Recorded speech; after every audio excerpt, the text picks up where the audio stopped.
What I like that we have back is it's a senior-dominated group this year, and when you have a senior-dominated team, I think most coaches feel real good about that. Our quarterback's a 3-year starter. He's returning LL Section 2 first team All-League QB, but we have a rising sophomore named Mark Piles, who's also going to play quarterback out of the field. Mark's a real talented young guy. Receiver, we have 4 starters there, and actually, what I like about it is we're going to play 8. We like to play fast with our up-tempo, with our air raid, so we feel that's one of our strengths.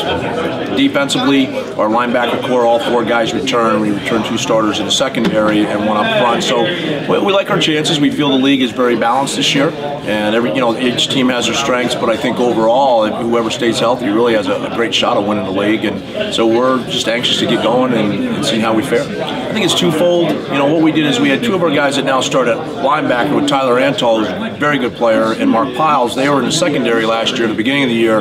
By about the 6th game, we moved them up to linebacker, which is more of their positions. They're going to play in there, having that key experience. You got to stop the run first. If you can stop the run, you have an opportunity to win, and we were able to get better. I felt we improved defensively all year again, and just having that senior group, you take that experience, the confidence, as well as hopefully having guys in the right position.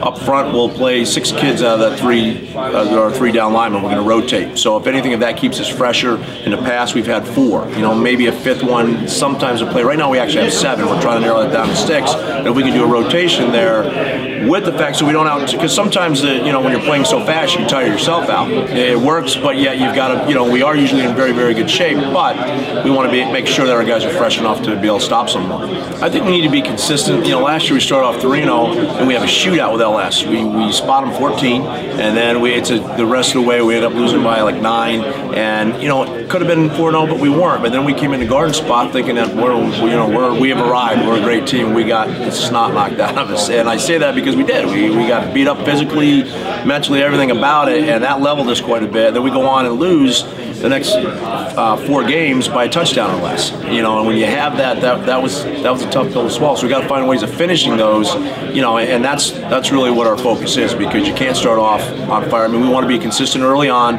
And our first goal is to be 500 or better. If we won 1 more game last year, we would have made the postseason. You don't necessarily want to make it a 5-5, but at that point of the year, you'll take it. Sure. So our goal is to be a minimum of 6-4. And if we catch if the football gods are in our favor, hopefully they are, and that's the case for everybody in the league. But we certainly want to. We like our chances if we do stay healthy.